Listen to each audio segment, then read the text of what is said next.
சிம்பிளான ஈஸியான at the same time predictable questions வச்சிருக்கக்கூடிய ஒரு சாப்டர் தான் redox reaction. Trust me, இந்த ஒரு சாப்டரை நான் சொல்ற மாதிரி ஸ்ட்ராட்டஜிக்கலா அப்ரோச் பண்ணினா எப்படி இங்க இந்த क्वेश्चन கேட்டாலும் உங்களால ஆன்சர் பண்ண முடியும். அண்ட் எஸ், இந்த மாஸ்டர் பிளாஸ்டர் சீரீஸ்ல நம்ம ரிடாக்ஸ் ரியாக்ஷனை கம்ப்ளீட்டா டீகோட் பண்ண போறோம். எங்க இந்த क्वेश्चन வரும், அதை எப்படி அப்ரோச் பண்ணும், அண்ட் அதுக்கு நீங்க எப்படி ப்ரிப்பேர் ஆகணும், இத பத்தி எல்லாம் தான் கம்ப்ளீட்டா இந்த வீடியோல பார்க்க போறோம். So hello champions and my dear parents, this is your Premila Mam. Let's get into the video. First, redox chapter பத்தி பேசுறதுக்கு முன்னாடி, if you guys haven't subscribed our channel, மறக்காம சேனலை சப்ஸ்கிரைப் பண்ணிருங்க. அப்பதான் இந்த மாதிரி physics, chemistry and biology based videos பார்க்குற மாதிரி இருக்கும். And yes, first நம்மளோட சாப்டர்ல என்னென்ன கண்டென்ட்ஸ் இருக்கு அப்படிங்கறத பார்த்தலாம். So first, சாப்டர் பேரையே நம்ம டீகோட் பண்ணோம்ல. ஸோ ரிடாக்ஸ் ரியாக்ஷனா என்ன அப்படிங்கறத இங்க நம்ம பார்க்குற மாதிரி இருக்கும். அதுக்கப்புறமா கொஞ்சம் கொஞ்சமா ரிடக்ஷன் ஏன் நடக்குது, ஆக்சிடேஷன் அண்ட் ரிடக்ஷன்னால, பிளஸ் அது நடக்கிறதுக்கு தேவையான agents oxidising agent and reducing agent. இதுல எப்படி ஆக்சிடைசிங் ஏஜென்ட்டை கண்டுபிடிக்கலாம், ரெடியூசிங் ஏஜென்ட்டை கண்டுபிடிக்கலாம் அப்படிங்கிற ட்ரிக்ஸை எல்லாம் நான் உங்களுக்கு சொல்லித்தர மாதிரி இருக்கும். அதுக்கப்புறமா electrochemical series will have an introduction, but electrochemical series detailed நம்ம electrochemistryல பார்க்கலாம். ஏன்னா electrochemistry அப்படிங்கிற சாப்டர்ல தான் இது ரொம்ப தேவைப்படும், இங்க ரிடாக்ஸ்ல தேவைப்படாது.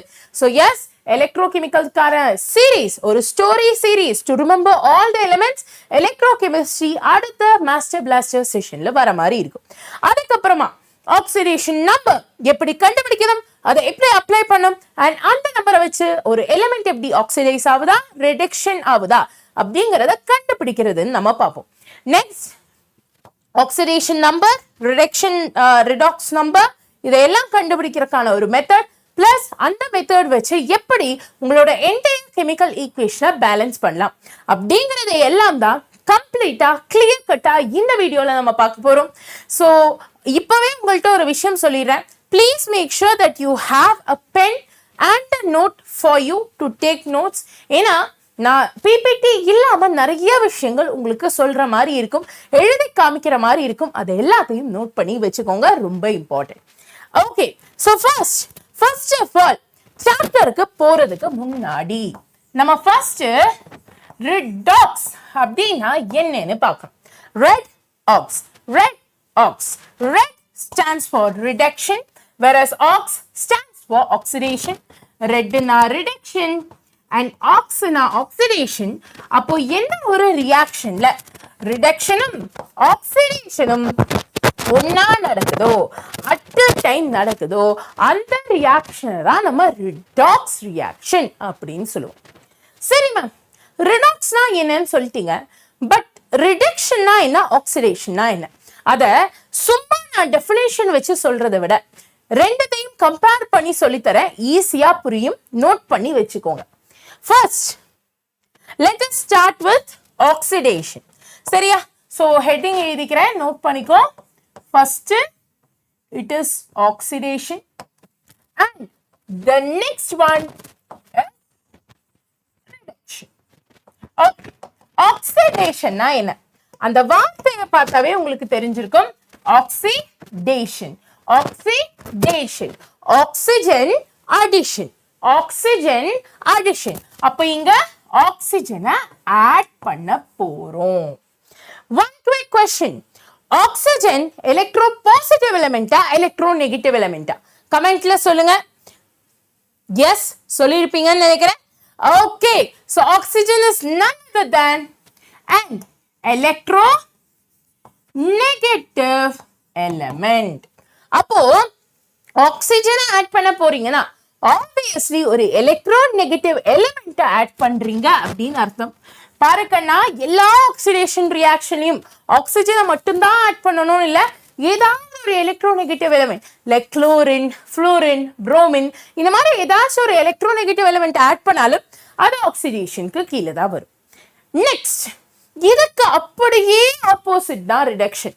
ஆக்சிடேஷனுக்கு அப்படியே ஆப்போசிட் தான் ரிடக்ஷன். ஆக்சிடேஷன்ல நம்ம ஆக்சிஜனை ஆட் பண்றோம்னா ரிடக்ஷன்ல ஆக்சிஜனை ரிமூவ் பண்ற மாதிரி இருக்கணும். அப்ப obviously இங்க electronegative element ஆட் பண்றேனா இங்க electronegative element remove பண்ற மாதிரி இருக்கணும். All right. இப்போ electronegative element நா என்ன, electropositive element நா என்னங்கறத பார்த்தலாம். சரியா?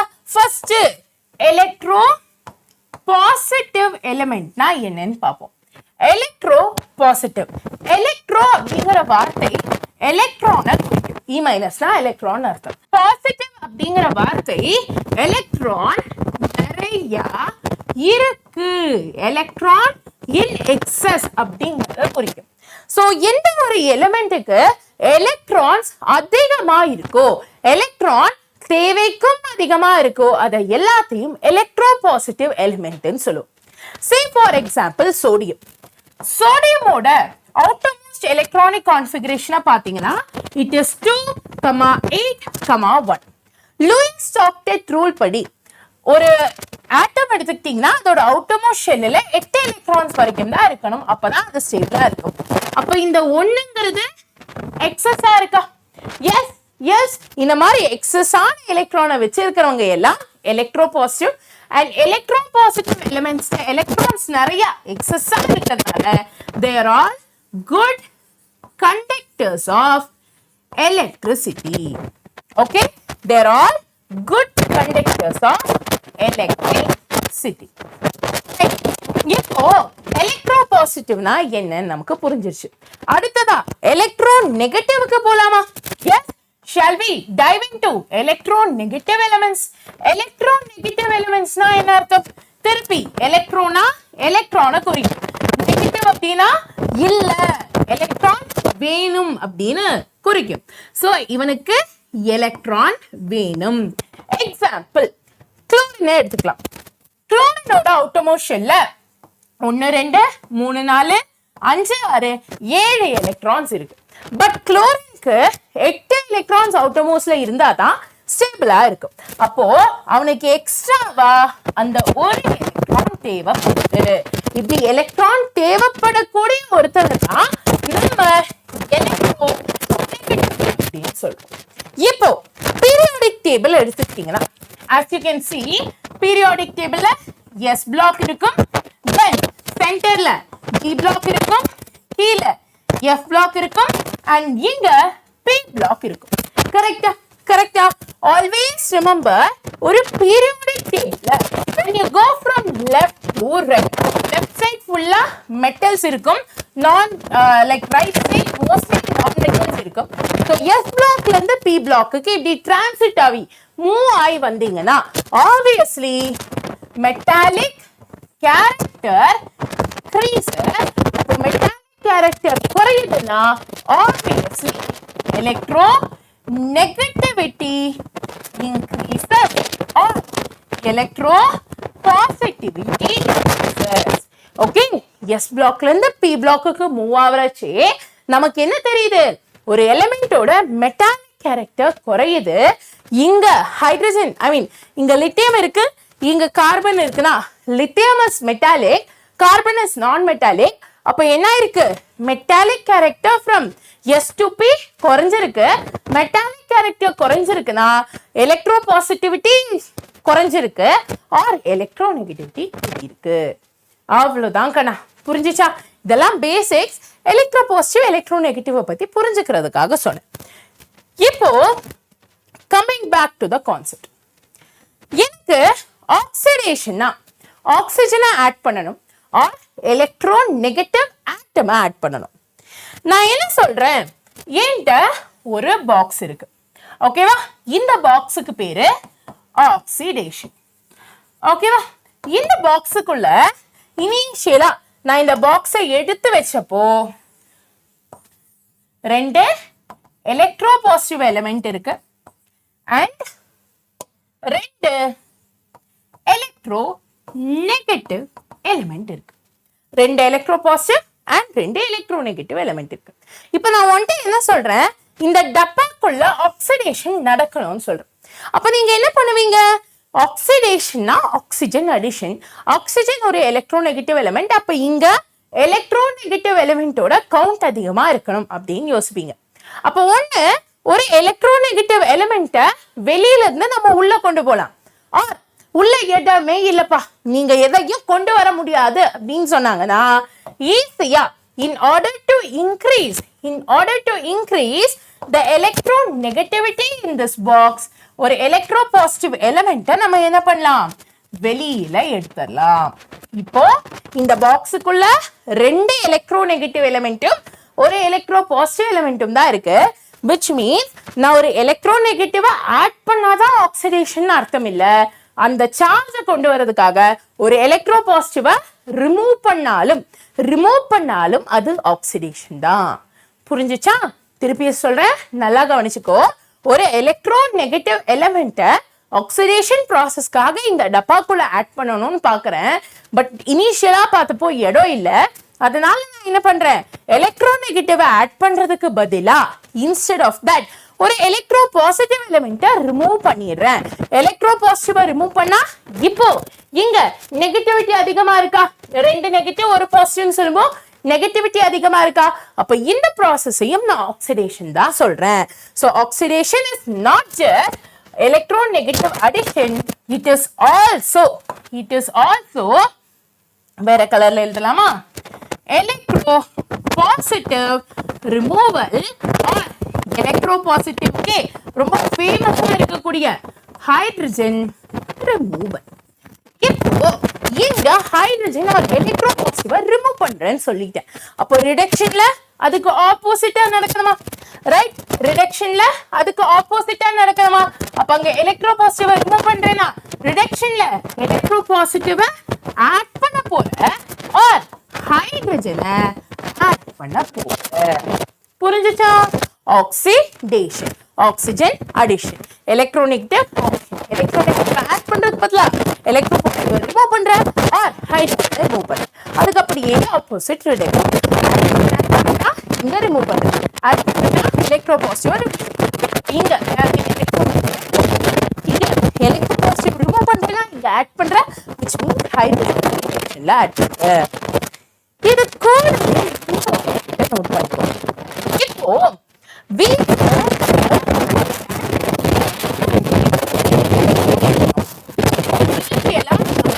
இப்போ ஒரு மாலிகுல் இருந்து அது கூட ஆட் பண்றேன்னா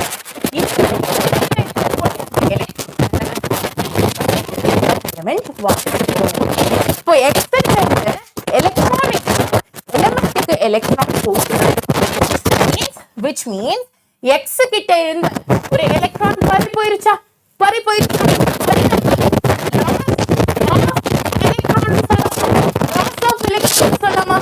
and so ஒரு ஆக்சிடேஷன் ப்ராசஸ்ல நம்மளோட எலிமெண்ட் நம்ம எலக்ட்ரோநெகட்டிவ் எலிமெண்ட் ஆட் பண்ற டைம், எலக்ட்ரோநெகட்டிவ் எலிமெண்ட்ல எலக்ட்ரானை எடுத்துருது, that is electron, and oxidation is phase loss of electron. Next கான்செப்ட்ல நம்ம படிப்போம். அப்ப இங்க லாஸ் ஆஃப் எலக்ட்ரானா இங்க அதுக்கு ஆப்போசிட்டா இருக்கணும்ல, இங்க லாஸ் ஆஃப் எலக்ட்ரானா இங்க என்ன வரும், இங்க இதுக்கு அப்படியே ஆப்போசிட், இங்க it is gain of electron. புரிஞ்சுச்சா? ஆக்சிடேஷன்னா லாஸ் ஆஃப் எலக்ட்ரான், ரிடக்ஷன்னா கெயின் ஆஃப் எலக்ட்ரான். இப்போ இதை நம்ம படிச்சுட்டோம். ரிடாக்ஸ்னாலும் என்னன்னு தெரியும், ரிடக்ஷனும் நடக்கும், ஆக்சிடேஷனும் நடக்கும். அதை இப்போ நம்ம பிராக்டிக்கலா ஒரு எக்ஸாம்பிள் வச்சு பார்த்துடலாமா? ரிடாக்ஸ் ரியாக்ஷன் ஒரு எக்ஸாம்பிள் வச்சு இந்த கான்செப்ட் அப்ளை பண்ணி பார்த்துடலாமா? எஸ். இப்போ நம்மகிட்ட 2 ஆட்டம்ஸ் இருக்கு, A and B. இங்க 2 பேரோட இனிஷியல் சார்ஜும் 0. பட் இங்க என்ன இருக்கு, A வந்துட்டு அதோட ஒரு எலக்ட்ரானை B-க்கு கொடுத்துருது. A வந்துட்டு அதோட எலக்ட்ரானை B-க்கு கொடுத்துருது. இப்ப யோசிச்சு பாருங்க, ஏல இருந்து நான் ஒரு எலக்ட்ரானை ரிமூவ் பண்ணிட்டேன்னா ஆப்வியஸ்லி ஏல ஒரு 10 எலக்ட்ரான் அண்ட் 10 புரோட்டான்ஸ் இருக்குன்னு வச்சுக்கோங்க. நியூட்ரான்ஸ் ஆர் நியூட்ரல், அதனால அதை கன்சிடர் பண்ண வேணாம். 10 எலக்ட்ரான் அண்ட் 10 புரோட்டான் இருக்குன்னா இதுல ஒரு எலக்ட்ரானை நான் ரிமூவ் பண்ணிட்டேன். ஒரு எலக்ட்ரான் போயிருச்சுன்னா இப்போ பாசிட்டிவிட்டி அதிகமா இருக்குமா? 10 ப்ரோட்டான்ஸ் இருக்கு. அப்போ ஆப்வியஸா என்ன ஆகும்? 10க்கும் போது எக்ஸ்ட்ரா ஒரு பாசிட்டிவ் சார்ஜ் இருக்கும். அந்த ஒரு பாசிட்டிவ் சார்ஜ் யார் கூட இருக்கும்? A கூட தான் இருக்கும். அதனால A becomes A+ ions. இப்படிதான் ions ஃபார்ம் ஆகுது. புரிஞ்சுச்சா? கிளியரா? ரைட். இதே மாதிரி தான் இங்க என்ன ஆகுது? A becomes A+ on losing an electron.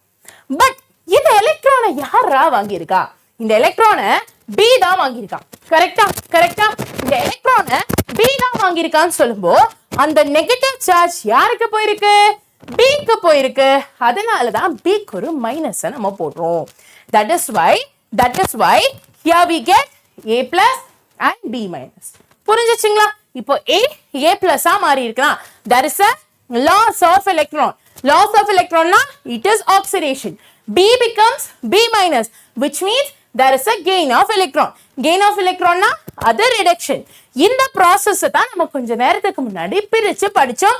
புரிஞ்சிருக்கும்னு நினைக்கிறேன். if in case ஏதாச்சும் டவுட் இருந்துச்சுன்னா கமெண்ட் செக்ஷன்ல லீவ் பண்ணுங்க, நான் கண்டிப்பா அதுக்கு ரிப்ளை பண்றேன். இப்போ ஆக்சிடேஷன், ரிடக்ஷன் அண்ட் ரெடாக்ஸ் ரியாக்ஷனை பத்தி பார்த்துட்டோம். அடுத்ததா ஆக்சிடைசிங் ஏஜென்ட்னா என்ன, ரெடியூசிங் ஏஜென்ட்னா என்ன அப்படிங்கறத பார்த்தலாம். ஃபர்ஸ்ட் இந்த ஏஜென்ட்டை பத்தி எல்லாம் சொல்றதுக்கு நான் ஒரு எக்ஸாம்பிள் எடுத்துக்கிறேன்.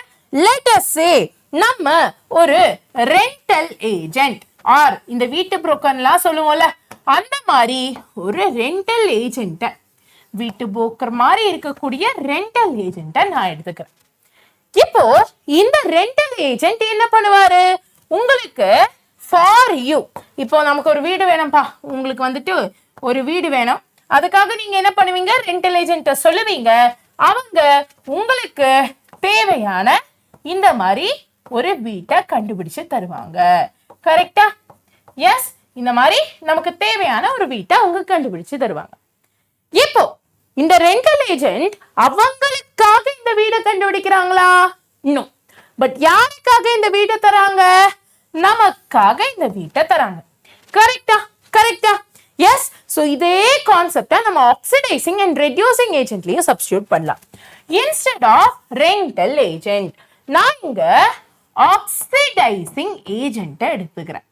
சோ ரெண்டல் ஏஜென்ட் நமக்காக வீடை பார்த்து தருவாங்க. அதே மாதிரி ஆக்சிடைசிங் ஏஜென்ட் நம்மளோட ரியாக்டன்ட்டுக்காக அந்த ரியாக்டன்ட் ஆக்சிடைஸ் ஆகிறதுக்காக ஆக்சிஜனை தருவார். ஆக்சிஜனை ஆட் பண்ணி தருவார். அப்ப ஆக்சிஜனை இவர ரியாக்டன்ட் கூட ஆட் பண்ணி தர்றாருன்னா அவர்கிட்ட ஆக்சிஜன் இருக்கணுமா? எஸ். என்கிட்ட ஒரு 10 ரூபாய் இருந்தாதான் அதை நான் உனக்கு தர முடியும். அதே மாதிரி ஒரு ஆக்சிடைசிங் ஏஜென்ட்ட ஆக்சிஜன் இருந்தாதான் அதை ரியாக்டன்ட்டுக்கு அது கொடுக்க முடியும். கரெக்டா? கரெக்டா? சோ என்ன நடக்குது? இந்த ஆக்சிடைசிங் ஏஜென்ட் கிட்ட இருந்து ஒரு ஆக்சிஜனை ரிமூவ் பண்றோம். இந்த ஆக்சிஜன் தான் நம்மளோட ரியாக்டன்ட்டுக்கு ஆட் ஆயிருக்கு. அப்போ இந்த ஏஜென்ட் இருந்து ஆக்சிஜன் ரிமூவ் ஆகுதுன்னா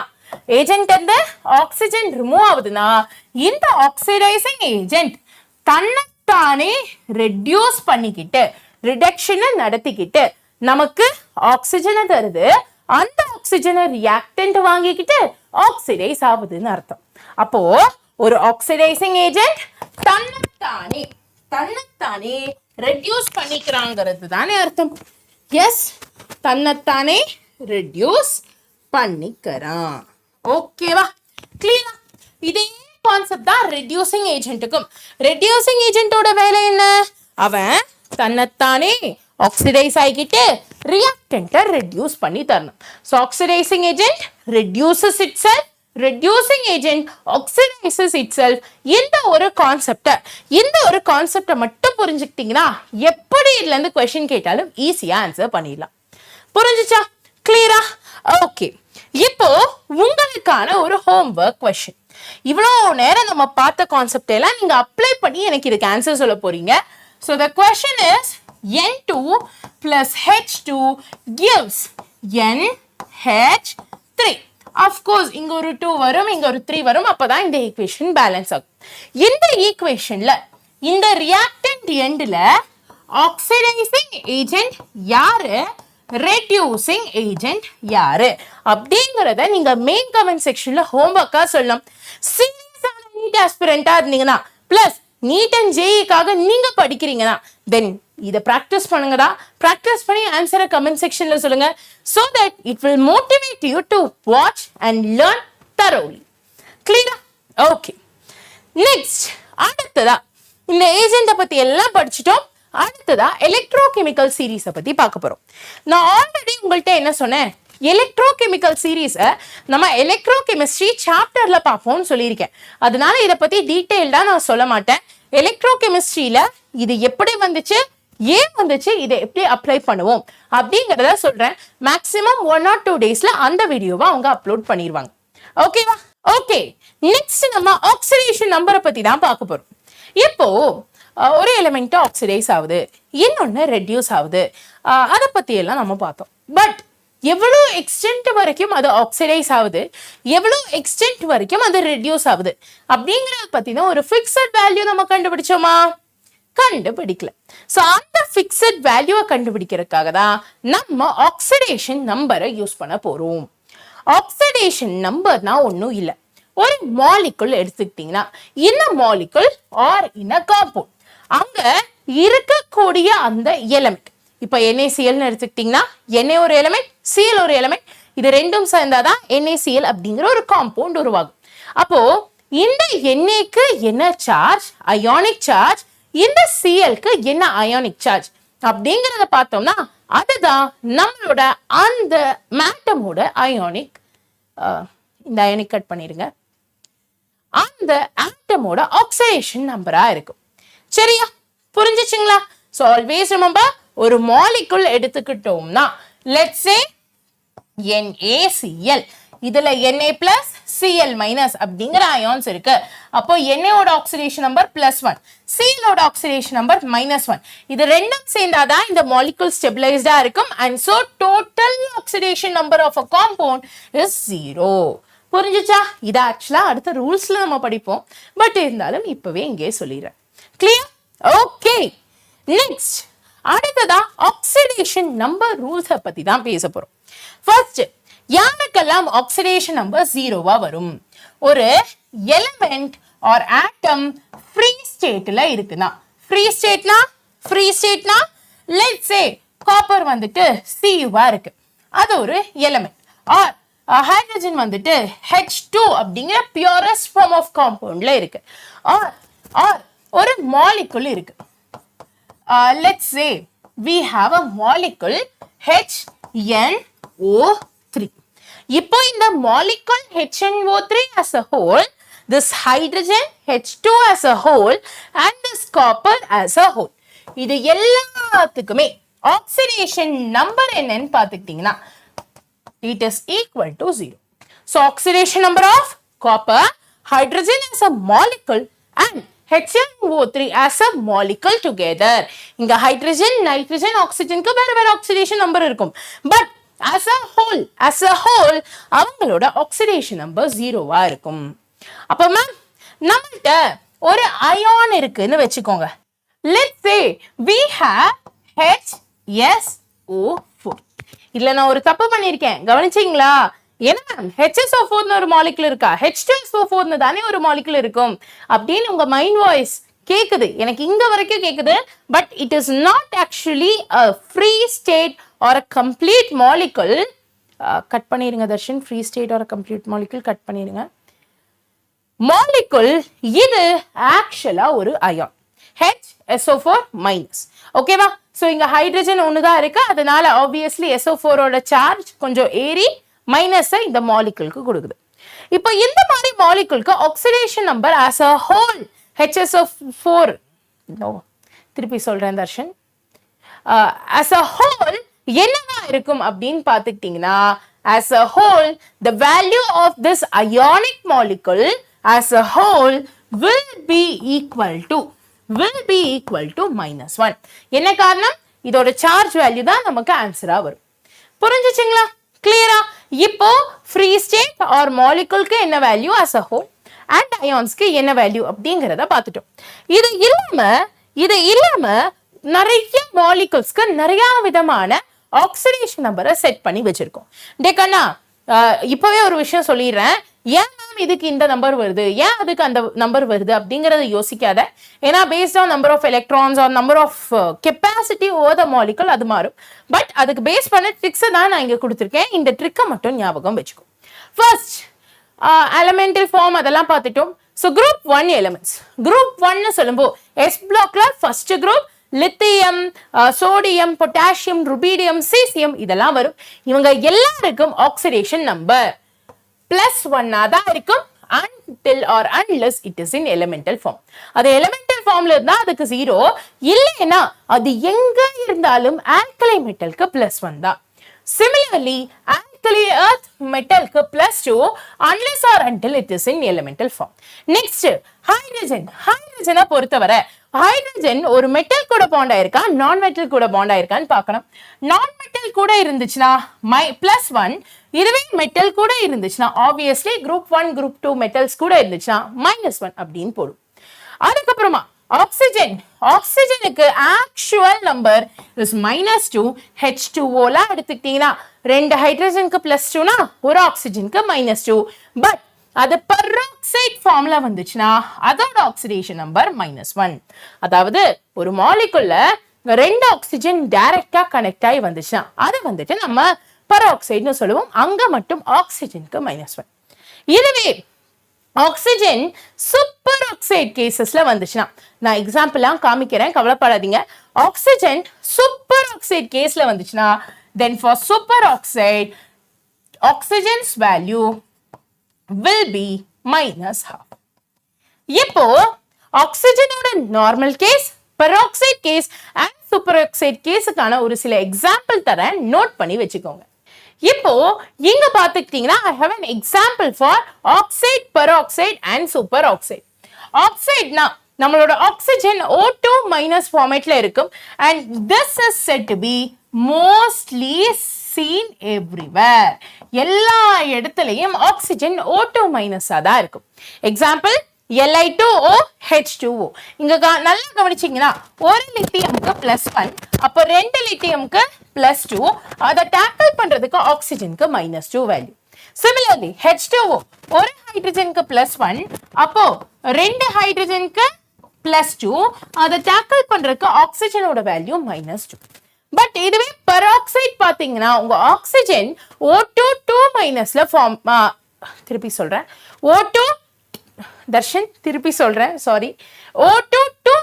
ஃபார்மேட்ல இருக்கும். அதாவது Na2O2 H2O2.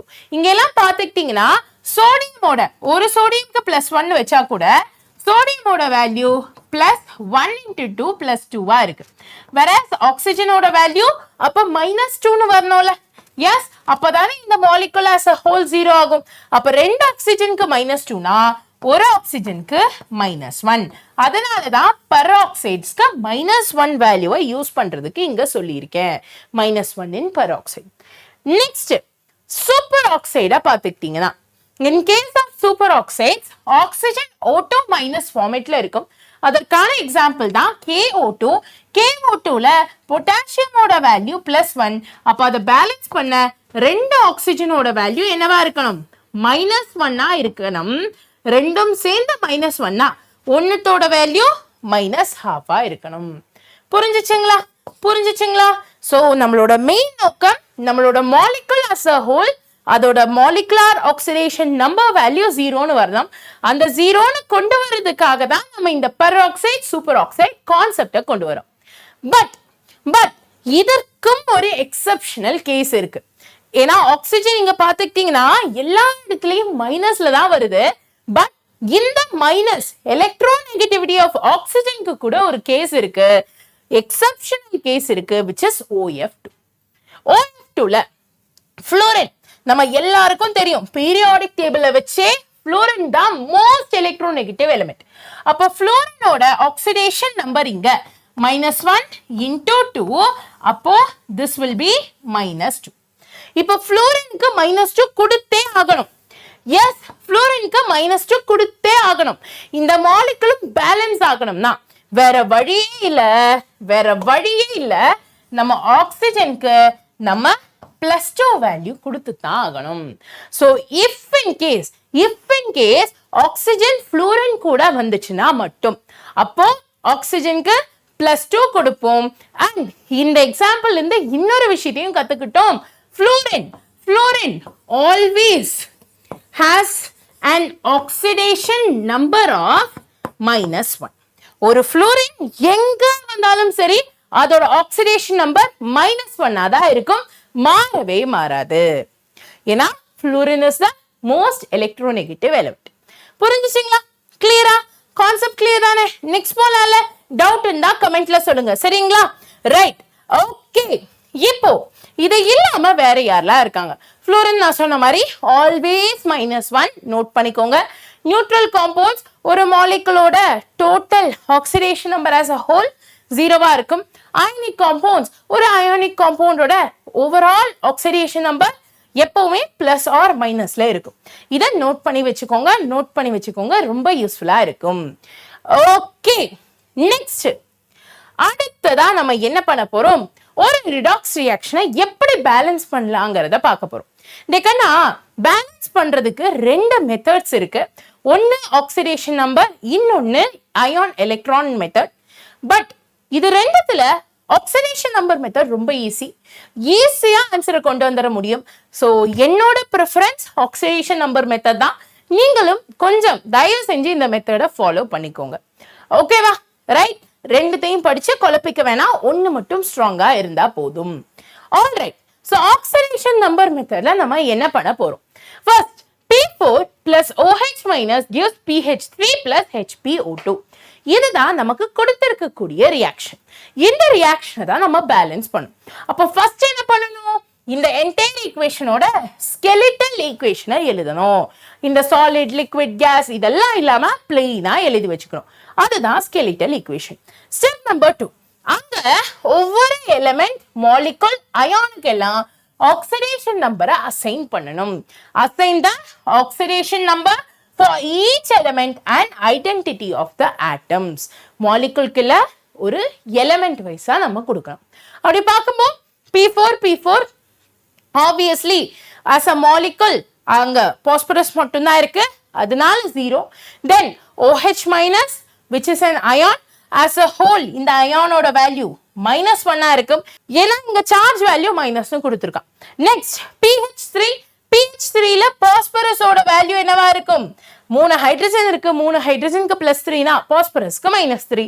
அண்ட் ஃபைனலா HPO2 மைனஸ்ல பாஸ்பரஸோட வேல்யூ +2வா இருக்கு. நான் ஏங்க ஆக்சிஜன் ஹைட்ரஜனுக்கெல்லாம் அவ்வளோவா இம்பார்ட்டன்ஸ் கொடுக்கல? ஏன்னா நமக்கு ஆக்சிஜனோட வேல்யூ, ஹைட்ரஜனோட வேல்யூ என்னன்னு தெரியும். இங்க மெயின் எலிமெண்ட் யாரு? மெயின் ஆட்டம் யாரு? பாஸ்பரஸ் தான். அதனாலதான் பாஸ்பரஸோட வேல்யூவை நான் இம்பார்ட்டன்ஸ் கொடுத்து எழுதியிருக்கேன். கிளியரா? Okay. Step number 3, calculate the change in oxidation number per atom. Per atom oxidation number எப்படி மாறுது அப்படிங்கறத பார்த்து and equate them by multiplying with a suitable coefficient. தேவையான கோஎஃபிஷியன்ட் வச்சு நம்ம மல்டிப்ளை பண்ண போறோம். எப்படி மேம் பண்றது? ஃபர்ஸ்ட் இங்க பாருங்க, பாஸ்பரஸ் 0 இருந்திருக்கு. இங்க PH3ல பாஸ்பரஸ் -3, இங்க HPO2ல பாஸ்பரஸ் +2 சொல்லிட்டோம். அப்போ நமக்கு என்ன தெரியுது? ஒரு பாஸ்பரஸ் 0ல இருந்து -3 ஆயிருக்கு, which means பாஸ்பரஸோட வேல்யூ 0ல இருந்து -3ஆ மாறி இருக்குனா it is decreasing by a factor 3, whereas இந்த பாஸ்பரஸ் 0ல இருந்து +2ஆ மாறி இருக்குனா it is increasing by a factor of 2. இப்போ நான் இந்த 3 and 2-வை சேம் நம்பரா மாத்தணும். சேம் நம்பரா மாத்தணும்னா என்ன பண்ணலாம்? கிராஸ் மல்டிப்ளை பண்ணலாமா? எஸ். இங்க 2 3 கூட ஈக்குவேட் ஆகி ஒரு நம்பரை தரணும்னா into 3 போட்டீங்கன்னா it is 6. Similarly 3 2 கூட மல்டிப்ளை ஆச்சுன்னா 6.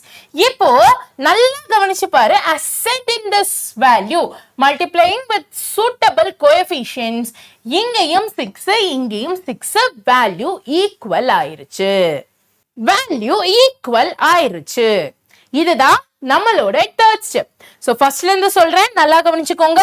ஃபர்ஸ்ட் ஸ்டெப்ல நம்ம அதோட ஸ்கெலிட்டல் ஈக்குவேஷன், சாலிட், லிக்விட் அதெல்லாம் எழுதாம ஸ்கெலிட்டல் ஈக்குவேஷனை எழுதிட்டோம். செகண்ட் ஸ்டெப்ல என்ன பண்ணும்? அவங்களோட ஆக்சிடேஷன் நம்பரை அசைன் பண்ணும். இங்க ப்ராடக்ட்ல 2 பாஸ்பரஸ் இருக்கிறதுனால தான் நான் இங்க ரெண்டு பாஸ்பரஸ் போட்டிருக்கேன். It is completely fine. சரியா? ஓகேவா? நீங்களும் அந்த மாதிரி பண்ணிக்கணும் இந்த மாதிரி ஈக்குவேஷன்லாம் வந்துச்சுன்னா. ஸோ எழுதிட்டு அங்க நமக்கு பாஸ்பரஸ் மட்டும்தான் மெயின் கேரக்டரா இருக்கு, அதுதான் ஆக்சிஜன் அண்ட் ஹைட்ரஜன். அதனால பாஸ்பரஸ்க்கு நம்ம ஆக்சிடேஷன் நம்பர்ஸை கொடுத்துறோம். ஓகேவா? செகண்ட் ஸ்டெப் முடிஞ்சிருச்சு. தேர்ட் ஸ்டெப்ல என்னோட ரியாக்டன்ட் இருந்து ப்ராடக்ட்ல reactant to product oxidation number increase ஆயிருக்கா டிக்ரீஸ் ஆயிருக்கான்னு பார்க்கணும். இங்க இந்த phosphorus 0 to -3 decrease by -3, I mean decrease by a value of 3.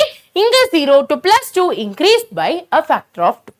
இது நான் தெரிஞ்சு வச்சுக்கிட்டேன். இப்போ multiply it with a suitable coefficient. இந்த ரெண்டு நம்பரும் 3யும் 2ம் ஒரே நம்பரா மாறணும். அந்த ஒரே நம்பரா மாறணும்னா நான் கோஎஃபிஷியன்ட்ஸ் வச்சு மல்டிப்ளை பண்ணணும். அண்ட் சோ 3 2 ஆல மல்டிப்ளை பண்றேன், 2 3 ஆல மல்டிப்ளை பண்றேன். ஃபைனலா மேலையும் கீழையும் 6 அப்படிங்கிற நம்பர் வந்துருச்சு. இப்போ இந்த நம்பர்ஸை எக்ஸ்ட்ராவா மல்டிப்ளை பண்ணிருக்கோம்ல, இந்த நம்பர்ஸை கன்சர்ன் ரியாக்டன்ஸ் கூட நம்ம ஆட் பண்ணி பார்க்கிறோம். பார்க்கும்போ நம்ம ஈக்குவேஷன் எப்படி வரும்?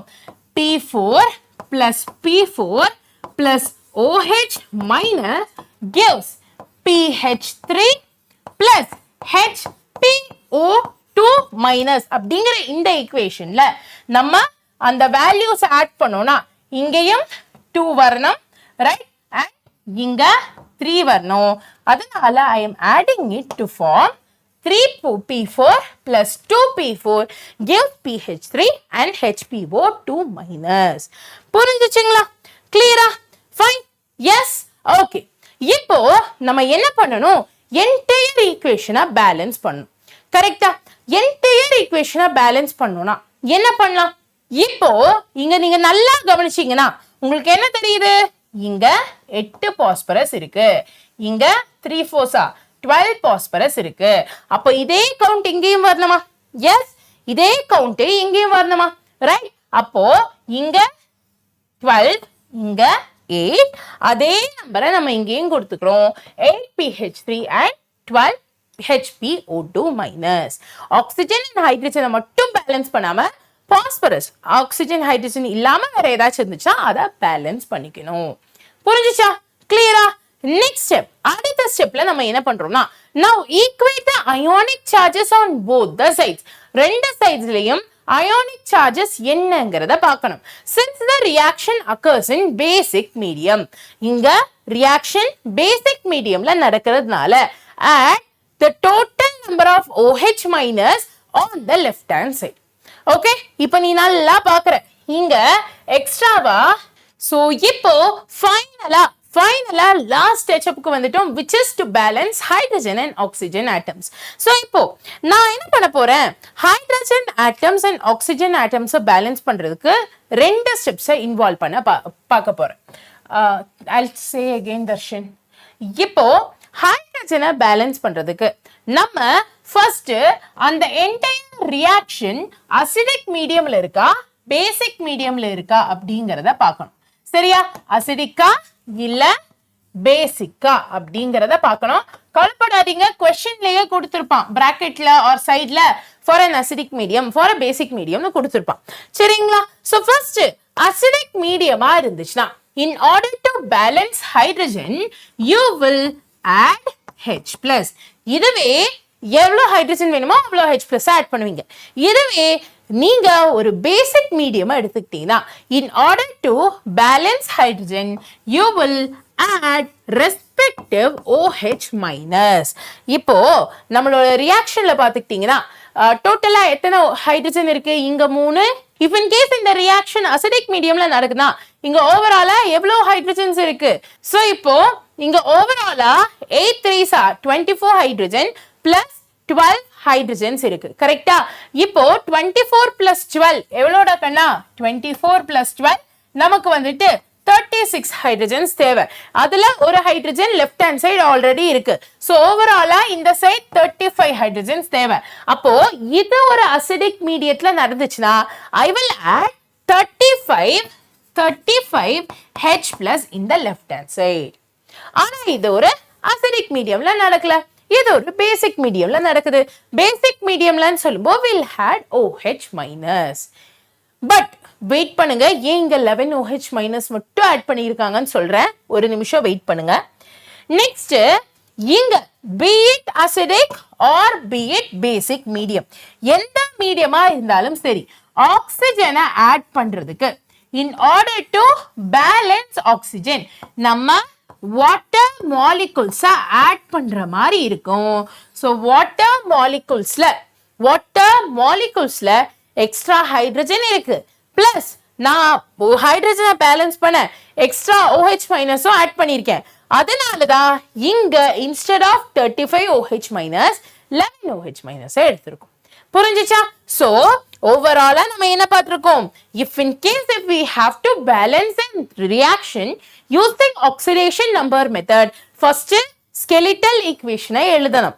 ரெண்டாவது அந்த skeletal equationல oxidation numbers of the element other than oxygen and hydrogen எழுதணும். மூணாவது இந்த oxidation number reactant to product increase ஆகுதா decrease ஆகுதா, அந்த ரெண்டு நம்பர்ஸையும் for both the cases நம்ம என்ன பண்ணணும்? அந்த நம்பரை பேலன்ஸ் பண்ணணும். அதைத்தான் இங்க கிராஸ் மல்டிப்ளை பண்ணி பேலன்ஸ் பண்ணியிருக்கோம். அதுக்கப்புறமா நெக்ஸ்ட் நம்ம reactance other than hydrogen and ஆக்சிஜனை இப்படி நம்பர்ஸை வச்சு பேலன்ஸ் பண்றோம். இங்க 8 பாஸ்பரஸ்னால இங்கேயும் 8 போட்டிருக்கேன், இங்க 12 பாஸ்பரஸ்ங்கிறதுனால இங்கேயும் 12 போட்டிருக்கேன். ஃபைனலா ஹைட்ரஜன் அண்ட் ஆக்சிஜனை பேலன்ஸ் பண்ண ஃபார் ஹைட்ரஜன் நம்ம அசிடிக் மீடியமா பேசிக் மீடியமான்னு பார்க்கணும். அசிடிக்கா இருந்தா எத்தனை ஹைட்ரஜன் தேவையோ அத்தனை H+ ஆட் பண்ணணும். பேசிக்கா இருந்தா H+க்கு பதிலா நம்ம OH மைனஸ் ஆட் பண்ணணும். ஃபைனலா ஆக்சிஜனை பேலன்ஸ் பண்றதுக்காக நம்ம எவ்வளோ ஆக்சிஜன் வேணுமோ அவ்வளோ H2O ஆட் பண்ணணும். ஸோ இதையெல்லாம் பண்ணோம்னா நம்மளோட ஓவரால் பேலன்ஸ் ஈக்குவேஷன் பார்க்க இப்படிதான் இருக்கும். புரிஞ்சுச்சுங்களா? கிளியரா? ஸோ இந்த ஆக்சிடேஷன் நம்பர் மெத்தட் ரொம்ப இம்பார்ட்டன்ட். இதே மாதிரி half electron method, half reaction method, ion electron மெத்தட்னு சொல்லிட்டு இந்த மாடியூலையும் ஃபாலோ பண்ணலாம். But I will not recommend this. Stick to one which is oxidation number method. ஓகேவா? இப்போ ஓவராலா நம்ம என்னென்ன பார்த்திருக்கோம் அப்படிங்கறத ஒரு தடவை ரீகேப்சுலேட் பண்ணி பார்த்திடலாமா? எஸ். ஸோ இப்போ ஓவராலா ரிடாக்ஸ் ரியாக்ஷன்னா என்னன்னு பார்த்துட்டோம், ஆக்சிடைசிங் ஏஜென்ட், ரெடியூசிங் ஏஜென்ட் என்னன்னு பார்த்துட்டோம். எலக்ட்ரோகெமிக்கல் சீரீஸ் நம்ம எலக்ட்ரோகெமிஸ்ட்ரி சாப்டர்ல பார்ப்போம்னு சொன்னேன்.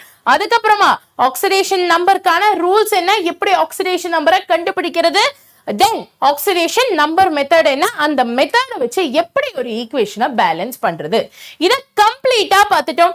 இத மட்டும் நீங்க பார்த்தா போதும், ரிடாக்ஸ் ரியாக்ஷன் இஸ் செட். கன்ஃபார்மா ஷார்ட்டா இதுல இருந்து தான் क्वेश्चन வரும். இதை தாண்டி சிலபஸ்ல எக்ஸ்ட்ரா கான்செப்டும் இல்ல. என்னென்ன தேவையோ எல்லாத்தையும் டீடைல்டா previous year question analysis base பண்ணி நான் உங்களுக்கு கொடுத்திருக்கேன். சோ அவ்வளவுதான் கண்ணா, அவ்வளவுதான். நம்ம ரிடாக்ஸ கரைச்சு குடிச்சிட்டோம். சோ இன்னும் யாராச்சும் சேனலை சப்ஸ்கிரைப் பண்ணலனா மறக்காம சேனலை சப்ஸ்கிரைப் பண்ணி வச்சுக்கோங்க. அண்ட் மேம் இந்த மாதிரி எக்ஸ்ட்ரா நோட்ஸ்லாம் கொடுங்க மேம், ஹேண்ட் ரிட்டன் கான்செப்ட்ஸ்லாம் சொல்லித்தாங்க மேம், அண்ட் ஒரு சாப்டருக்கு தேவையான எல்லா விஷயத்தையும் ப்ரிப்பேர் பண்ணிட்டு வாங்க மேம் அப்படின்னு நினைச்சீங்கன்னா இந்த வீடியோக்கு லைக் போடுங்க.